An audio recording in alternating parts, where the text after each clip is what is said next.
अस्सलाम वालेकुम नाज़रीन, मैं हूं सलवा स्नैन और आप देख रहे हैं सूर्या न्यूज़ HD। आइए नजर डालते हैं आज की अहम खबरों पर।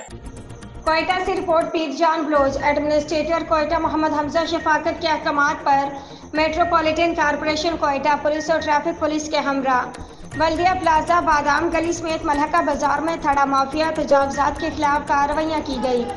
मेट्रोपॉलिटन कॉरपोरेशन कोयटा के magistrate Ali Gul Imrani, anti encroachment cell zone 1 incharge Ismail Lango ने सिटी थाना के SHO ट्रैफिक पुलिस के हमरा बल्दिया प्लाजा, बादाम गली और मलहका बाजारों में सड़क और थड़ों पर तजावजात कायम करने, दुकानों की हदूद से आगे सामान रखने और ट्रैफिक को पैदल चलने वालों के लिए दुश्वारी का बायस बनने पर दर्जन से ज्यादा दुकानों का चालान भी किया गया, जबकि लगातार मुतनबा किए जाने के बावजूद खिलाफ वर्जी करने पर एक अफराद को गिरफ्तार भी किया गया।